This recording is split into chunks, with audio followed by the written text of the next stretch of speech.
I was tired, so I decided to stand up and stretch my legs for a little bit, and my head was buzzing from all of the information that had just been stuffed into it. I looked to see how many lectures I still had remaining. Well, just finished lecture 8, so that means I've got 16 to go. See, I was trying to go through the art of storytelling, and the challenge was to feel comfortable telling stories, but at the pace that I was blazing through this content, it felt like a mental marathon. I heard a knock at the door, and my dad peeked his head and said, "Hey, ready to go for our walk?" I replied, "Great timing.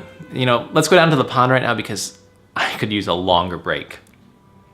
This little habit right here was the difference between being successful and unsuccessful with learning the course. See, with most studying, it's difficult. It requires a lot of work, but you can halve the time that you spend studying as well as increase your comprehension. I've trained myself to ask for immediate feedback and to recall information without forgetting it. And I've also learned how to help people without giving up my time. See, the right tool can make all the difference in the world. It can be the difference between success and failure, and it can make things 10 times easier. Remember, to get uncommon results, you need uncommon habits, and that's what we're discussing today.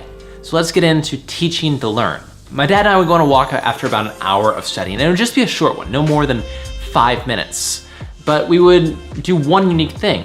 I would teach him what I had just learned by applying it to one of his stories. And this little bit of mental gymnastics, when you do it, you'll see it drills down to the core of what matters and what doesn't. It makes that distinction clearly.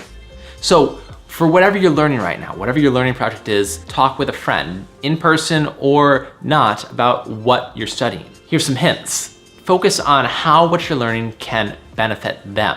That way you aren't just mindlessly repeating information, but applying it to solve their problems. In this practice, it's easy to dominate the conversation, so ask for feedback about what you're learning. Ask follow-up questions, and practice asking your friends to summarize what you just talked about. The key point here is applying what you learned to solving a new problem. So it doesn't matter if you don't know something. Don't be afraid to look at your notes or say, "Sorry, I don't know, but I'll work on figuring it out for you."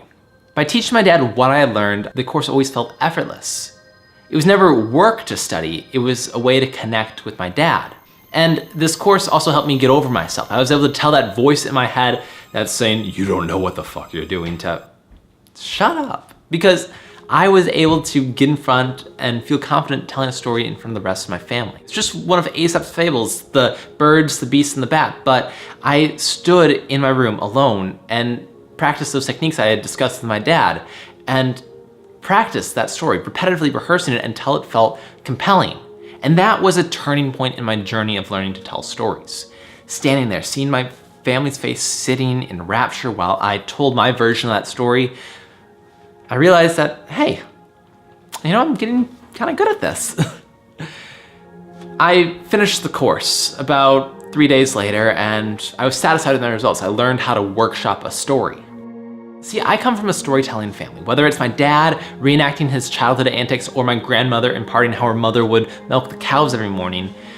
It was always understood that my family is naturally good at telling stories. Well, everyone except me. I always felt like I never got the hang of it. Sweating, blabbering, every telling seemed accidentally and unfortunately laced with worry, as if this spewing of stories was purposely and painfully seeking nothing but announcing my terror. So I decided to learn how to tell stories, and I found The Art of Storytelling by the Great Courses, and it took me about a week to finish it. Of course, I took copious notes and did all of the exercises, and that helped me learn how to tell stories, but I attribute my success to the one unique thing I did: teaching my dad how to tell stories.